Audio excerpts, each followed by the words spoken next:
Nightmare on the highway. The highway stretched endlessly into the dark, bordered on both sides by dense forests. Jack was behind the wheel, suppressing a yawn. His co-worker, Mia, sat in the passenger seat, scrolling through her phone. The night shift at their construction site had dragged on longer than expected, and both of them were exhausted. "How much farther to the next gas station?" Jack asked, his voice tinged with fatigue.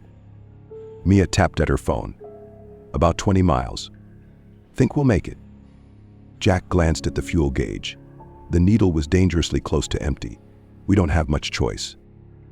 The road was eerily quiet, with no other cars in sight. The only sound was the hum of the engine and the occasional rustling of trees as the wind picked up. When the dim glow of a neon sign appeared on the horizon, both of them sighed in relief. "Thank God," Mia muttered. The sign read, "Rest stop, open 24 hours." Jack pulled into the gravel lot. The station looked old, its pumps covered in rust, and the building itself seemed barely maintained. A single bulb flickered above the entrance. "Creepy," Mia said, stepping out of the car. "Just get the gas and we'll be out of here," Jack replied, heading toward the pumps. He tried to use his card at the pump, but the screen was blank. After several failed attempts, he cursed under his breath. "Looks like we'll have to pay inside." The two entered the building. The bell above the door jingled as they stepped inside. The interior was just as unsettling as the exterior. The shelves were sparsely stocked, and a faint smell of mildew lingered in the air. At the counter stood a man in a faded uniform. His expression was vacant, and his eyes seemed to bore into them as they approached. "Pump's not working," Jack said. The attendant didn't respond right away. He finally nodded and handed Jack a clipboard. "Write down your license plate number." Jack frowned but complied. "How much for a full tank?" "Cash only," the attendant said flatly. Jack and Mia exchanged glances. "I've got cash," Mia offered, fishing bills from her wallet. She handed them over, and the attendant slid them into the register without a word. "Go ahead," he said, pointing toward the pumps. Jack returned outside to fill the tank while Mia stayed behind to grab snacks. She browsed the aisles, unsettled by how outdated everything seemed. Many of the packages were faded, and some looked like they'd been there for decades. As she reached for a bottle of water, she noticed something odd on the far wall, a bulletin board filled with missing persons flyers. Dozens of them, some yellowed with age. A chill ran down her spine as she scanned the faces and names.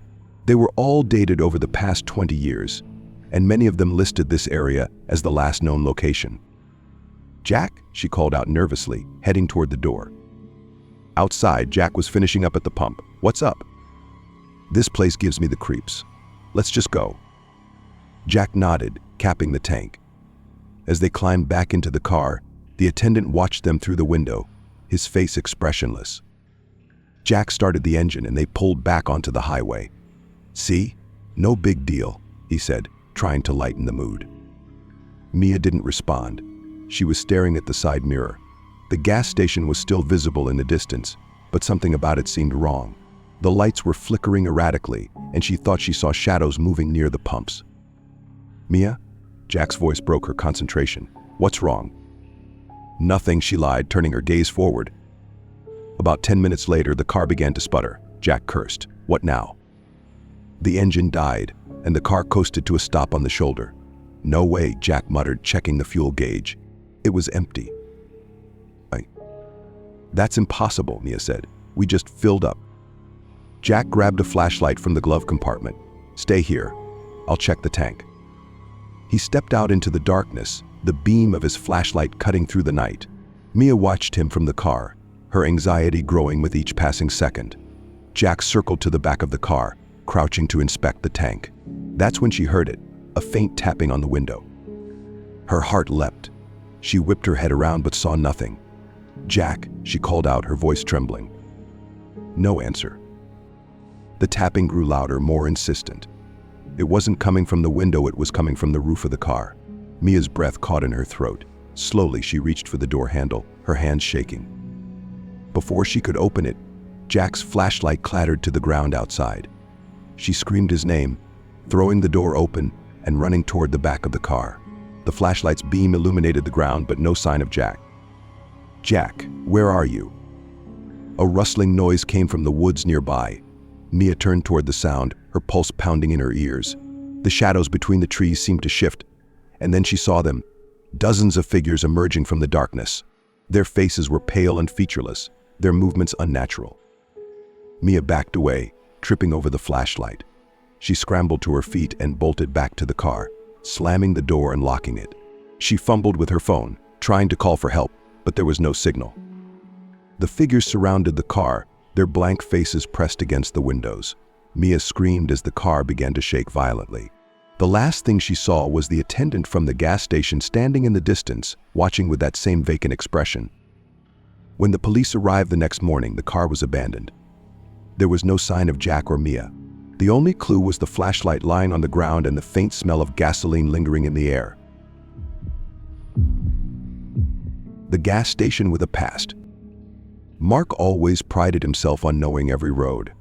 Over years of working as a long-haul trucker, he had crisscrossed the country countless times, stopping at hundreds of gas stations and motels.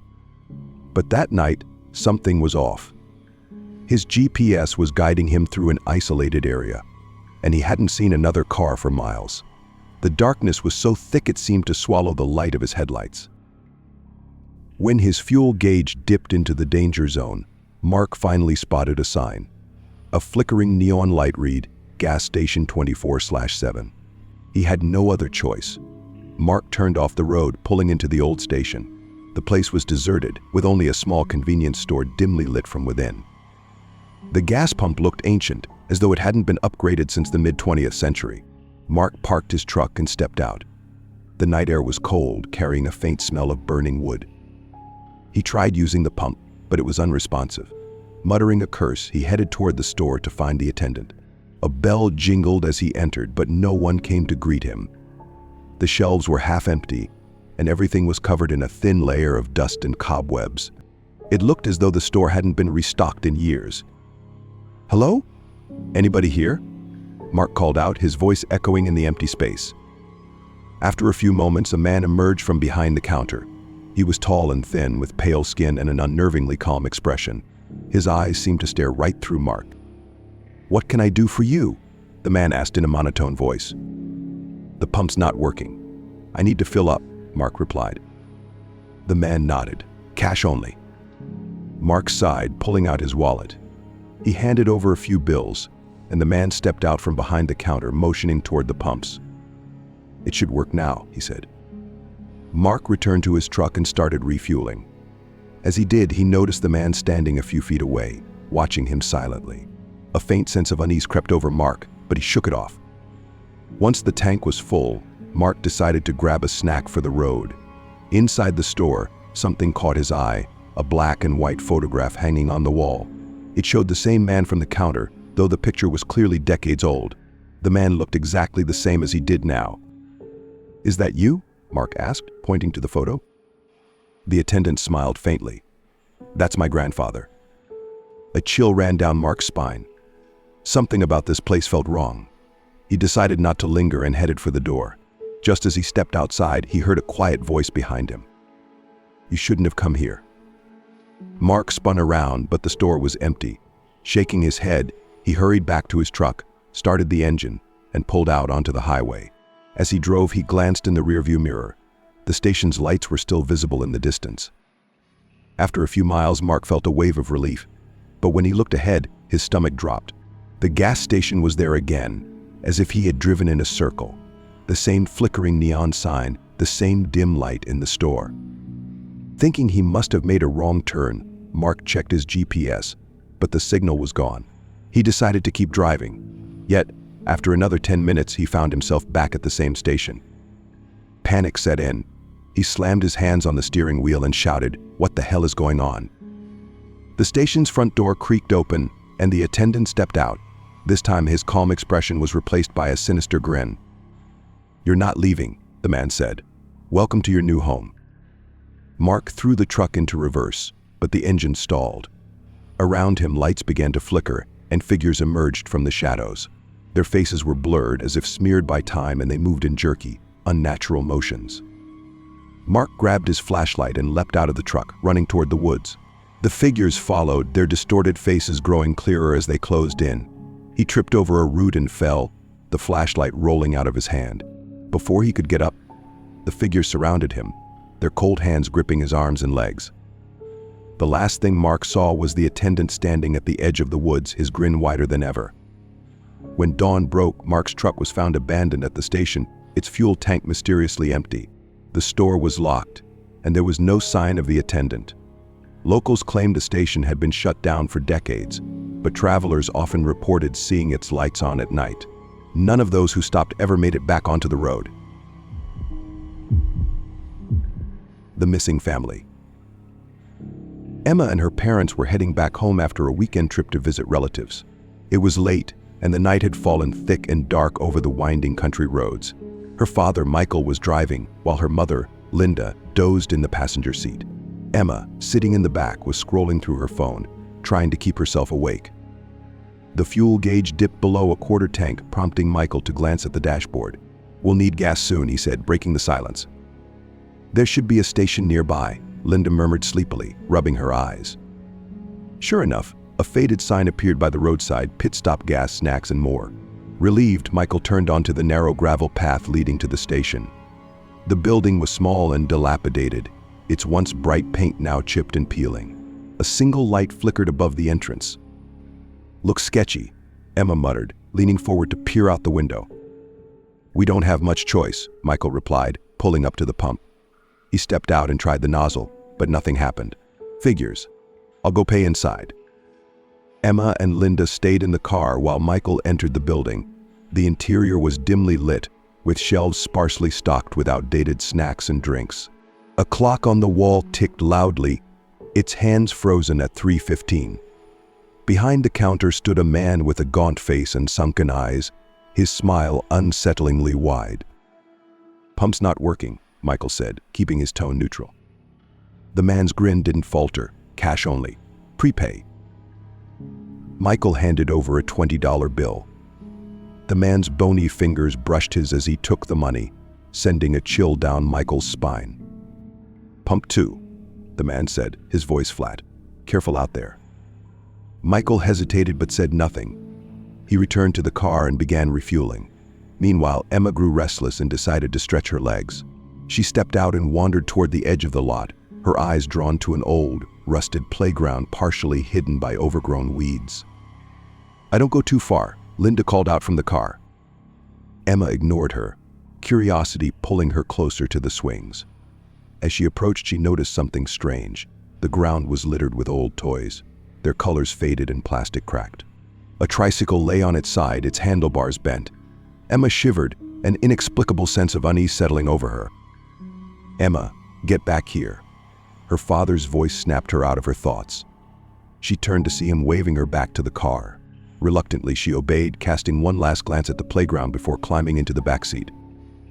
They pulled back onto the road, the gas station disappearing into the darkness behind them. The atmosphere in the car was tense, though no one spoke.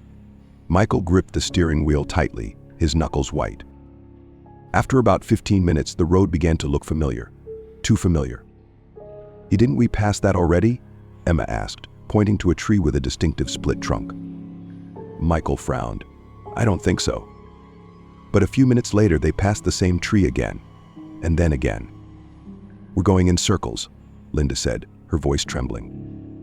Michael checked the GPS, but it showed them on a straight path. "That's impossible," he muttered. As they drove on, the car's radio crackled to life, emitting static interspersed with faint whispers. Emma reached out to turn it off, but the whispers grew louder, forming words. "Turn around," the voice said, low and guttural. Linda gasped, clutching Michael's arm. "What is happening?" The headlights suddenly illuminated a figure standing in the middle of the road. Michael slammed on the brakes, and the car skidded to a stop. The figure didn't move. It was the man from the gas station, his grin wider than before, stretching unnaturally across his face. Michael reversed, but the car's engine sputtered and died. The lights flickered, and the whispers from the radio grew deafening. "Get out of the car," Michael shouted, yanking open his door. They all scrambled out, running toward the woods. Behind them, the man's laughter echoed, a chilling sound that seemed to come from all directions. The family ran until their lungs burned, finally collapsing in a small clearing. The forest was silent, save for their ragged breaths. Michael checked his phone but found no signal. "What do we do?" Emma whispered, her voice shaking. Before anyone could answer, the laughter returned, closer this time. The trees around them began to creak and groan as shadowy figures emerged, their faces blank and featureless. "Run," Michael shouted, grabbing Emma's hand. They sprinted through the woods, dodging branches and roots. The figures pursued them relentlessly, their movements unnaturally fast. One by one, the shadows closed in, until Emma was the only one left running. She stumbled into a clearing and froze. In the center stood the gas station, its neon sign flickering mockingly. Emma's screams were swallowed by the night. By morning, the family's car was found abandoned on the roadside, the doors wide open. There was no sign of Emma, Michael, or Linda. Locals whispered of the cursed gas station, a place that ensnared travelers and claimed them for its own. Thank you all for helping us reach 1,000 subscribers. Your support means the world, and it inspires me to create even more thrilling stories for you. Our next goal is 5,000 subscribers, and I know we can get there together. If you enjoyed these stories, don't forget to hit the like button, share your thoughts in the comments, and subscribe to the channel so you don't miss any future videos. Stay tuned for even more spine-chilling tales coming your way. Thank you for being part of this journey.